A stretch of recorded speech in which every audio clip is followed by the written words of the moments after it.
My parents cut my beard when I was sleeping. My parents had a strict clean shave policy when I was growing up, but now I am an adult and now lives on my own. I had grown a kind of long French beard during the COVID lockdown and was visiting my family once the travel restrictions were relaxed. My parents are hardcore Islamophobes and they were horrified seeing my Muslim beard, and they asked me to shave it because people might think I have converted to Islam and it's going to tarnish my family's reputation. I basically told them to fuck off and mind about their pubes rather than my beard. Today I was sleeping on the couch and my mom cut my beard off and now it's an ugly mess. And I have no option but to shave it off and I can't fucking leave this place as I am under 14-day home quarantine as I traveled from another state and I feel they have one for now. Mom uses my locked private diary and only true safe space as her daily reading material. When I was a preteen, my mom gifted me a diary with a tiny lock and keys. I hid the keys, taped them in hidden places, and began using it almost immediately. I was a bookworm and loved reading and writing. I was also quite neglected as a child, so my diary was the only place I could express myself and feel heard. I'd read my last entries and that allowed me to reflect on my own thoughts and actions and learn from past situations. It was honestly really great for my mental health. For a time, my mood and mental health improved. Time passed. I couldn't tell you how long, probably a few months. Shortly after I wrote an entry talking about my first wet dream, a few seconds of feet peeking out of bed sheets. Nothing truly NSFW. My mom got furious at me and confronted me, full on screaming. She sat me in the living room as she towered over me, screaming at my face, asking me if I thought this was normal, that I was having depraved thoughts no child my age should have for a preteen. Really? It was actually perfectly normal. That I had promised no sex before marriage when I was 5 years old, and that this was clearly going against my word, that I was etc. I tried to defend myself at first and protest, not understanding how she even knew about it, but she took out the unlocked diary as proof of my depravity. In my attempts at defending myself, it was just a dream, just fueled her anger more. I sat there silently crying, answering quietly whatever she wanted me to say to whatever she asked because nothing else would stop her escalation of screaming. I felt betrayed. My locked diary was my only safe place in that home. I was careful with what I wrote in my diary after that incident, and set a few tests to check if I was still having my locked diary read without my knowledge or consent. I did this by writing about innocuous incidents in a way that could have sounded like it was more than it was, knowing it would prompt questions out of curiosity. Every time, it didn't take more than 2 days for the questions to come. Turns out, she'd hunt for my diary's keys and read it regularly. Needless to say, I stopped using my diary. My only breathing space had been turned against me. I significantly closed myself off from everyone. I felt if even my diary could betray me, then people even less. It was hard not writing. I no longer had an outlet for emotional or psychological relief, but I really couldn't trust anything anymore. After a week or two without any new entries, Mom asked why I had stopped using my diary. If I had dared, I'd have rolled my eyes and asked, "Why do you think?" But I knew better than to attract attention to myself and simply said I had lost interest in such a thing. Kid finds a bike in my backyard. Mom goes berserk when I take it back. Backstory: I'm a single parent. I have a beautiful girl that's turning 5 in August. The past year I have been fighting with ex that tried to keep my kid away from me. Lawyers aren't cheap, and being single doesn't exactly help with my finances. Couple of months ago I won the lawsuit, and I finally go to have my kid at my home again. For the past few weeks she was saying she wanted a bicycle, but still recovering from the lawsuit bills. I wasn't able to afford it.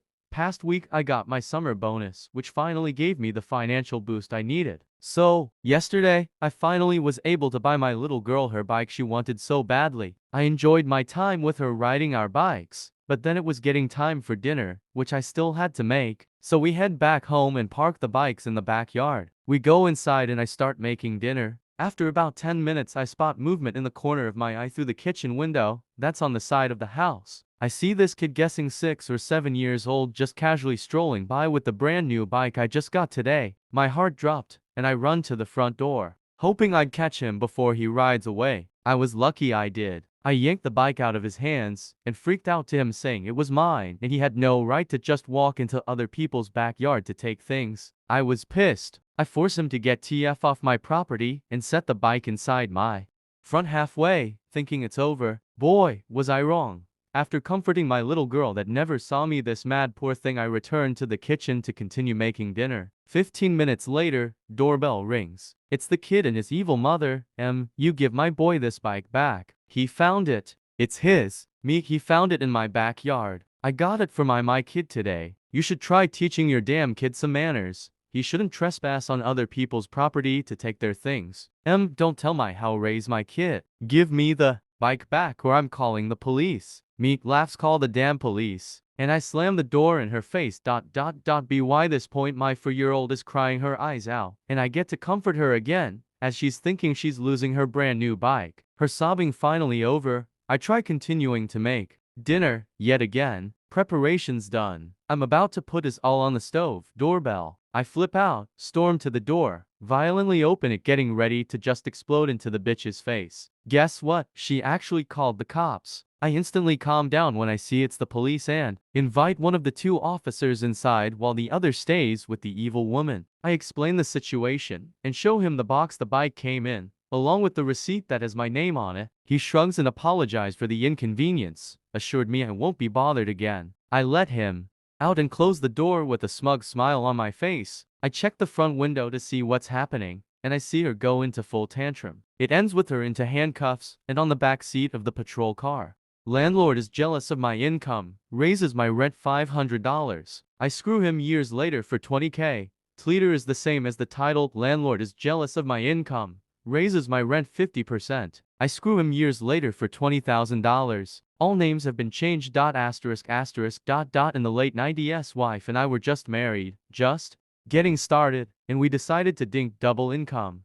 No kids it for a few years to save up for a down payment on a house. The dot-com bubble was still rising, and I was a newly minted software developer. I had an entry-level job for a while and then got recruited to a new city and a new job that paid 3x what I was making before. It was an offer too good to pass up. I ran the numbers and it was a no-brainer. By living frugally and saving my entire salary, living off just her income, we would easily have enough in a year to put 20% down payment on a new house. We rented an apartment in the new city that was listed for $950 mo. The landlord was a real estate agent who owned a 2-bedroom condo as an investment property. Let's call him Hank Vazovsky. Hank was a thin, gray, no-nonsense guy. He was pleasant enough, but perfunctory, dry, and had no sense of humor. He made a point of explaining that under no circumstances was he responsible for maintaining the garbage disposal, and that it was not included in the rental agreement, and he would not be responsible for fixing it were it to break.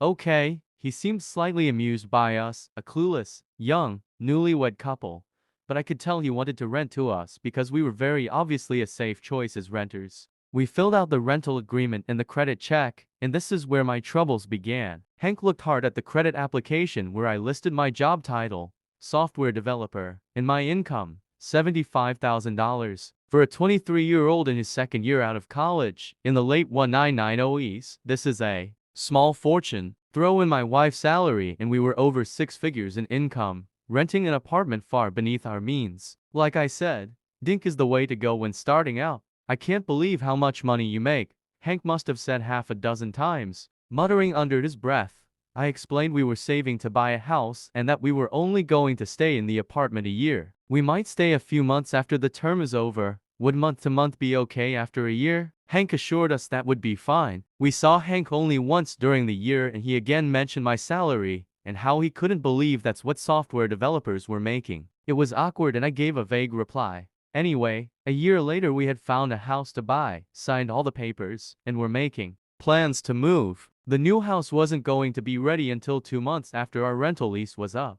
So I called Hank to ask if we could, as discussed, simply extend the lease by 2 months before moving out. Hank assured me on the phone it would be no problem and he would send over an extension for us to sign. The extension arrived in the mail, and it included a month-to-month clause and a $500 increase in the rent. I flipped out and called him. Hank, why are you increasing the rent over 50%? That's too much. That's more than my new mortgage is going to be. He was super condescending to me. Rocky Moose, it's what the apartment goes for now. I would be losing money by renting it for less. I tried to reason with him, but it was very clear he knew we could afford the $500, had no choice in the matter, and he was going to screw us over as best he could. He got angry with me for arguing my point, and I'll never forget his parting words. You don't have to like it, Rocky Moose. You just have to pay it. My wife and I tried to figure out a way to move out early by putting our furniture in storage for a couple months and crashing with friends, but it just wasn't going to work out.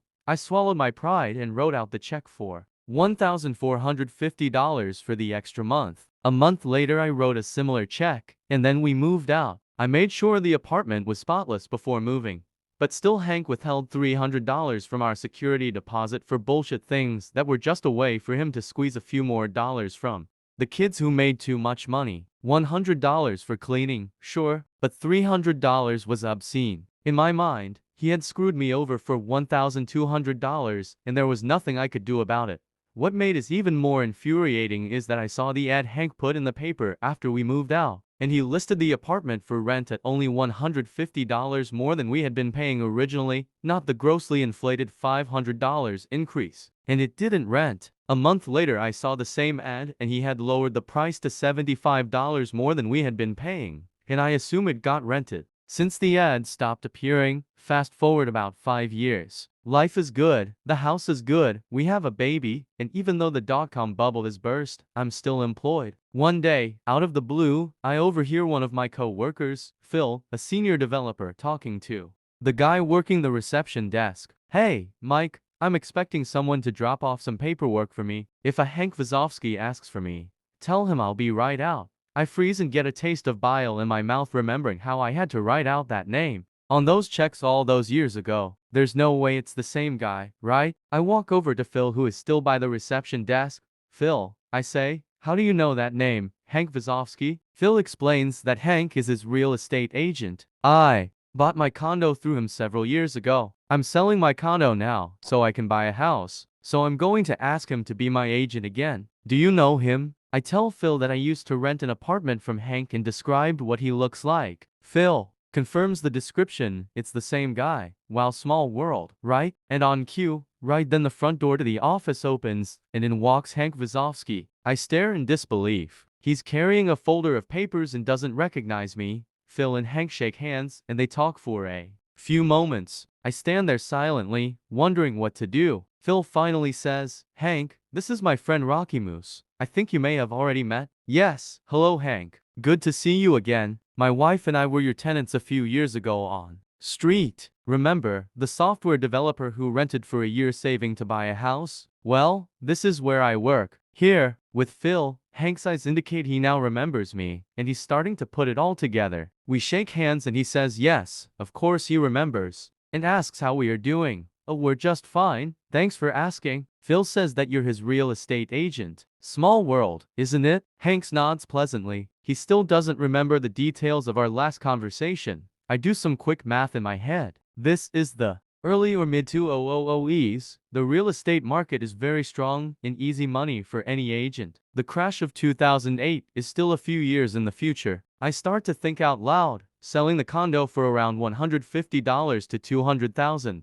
And you're looking at houses in the $500,000 range. So that's $650 to $700,000 in total transactions. An agent getting 3% on the sale and the purchase is getting around $20,000 for his trouble. That's a good commission for the agent, isn't it? Hank's eyes flash and I can tell he remembers everything about me now. Phil is surprised at my passive-aggressive tone. I am enjoying the uncomfortable silence. Hank deflects my question, saying it's complicated, and tells Phil to send back the papers as soon as possible. He shakes hands with Phil, looks at me, nods, and goes to leave. It was really good to see you again, Hank. I call behind him. He exits the building. As the door is still shutting, I say a bit too loudly, so that Hank can hear. Phil, don't sign anything just yet. I have a story to tell you. Phil looks at me and says, Rocky, what the hell was that all about? He looks pissed and confused at my behavior. I tell Phil the whole story. The rent, the $500 increase, the security deposit. You don't have to like it, you just have to pay it, everything. Phil, you can't use this guy to sell your condo and buy a house. I hate him. He's evil. I'll help you find another real estate agent. Just use anyone but Hank. Double quotes ... So the great thing about Phil is that, well, he's a great guy. He says he's a little surprised at my story and has always known Hank as a straightforward guy. But I totally see him doing that to you, he admits. There's no way I could use him now. What a dick. Then Phil's eyes lit up a bit. What do you want me to say when I fire him? I have special feelings for Phil now. We came up with a plan, and I made sure there were some key phrases in Phil's repertoire. We planned it all out together in advance. My only regret is that I didn't get to see Hank's reaction in person a day later when Phil made the following phone call while I stood behind him listening. Hi, Hank, it's Phil calling. Yeah, about that. I've decided to get some other quotes from other agents. I'm not going to sign up with you. Pause. No, you shouldn't give a discount. You'd be losing money if you did that. Pause. No, this is just a decision I've made. No, it has nothing to do with Rocky Moose. Pause. Well, you don't have to like it, Hank. You just have to accept it. Goodbye. Click. And it was the greatest revenge I could have ever imagined. Through a chance meeting years later, Hank got screwed out of $20,000 in easy commissions. And the best part is Hank absolutely knew it had everything to do with Rocky Moose.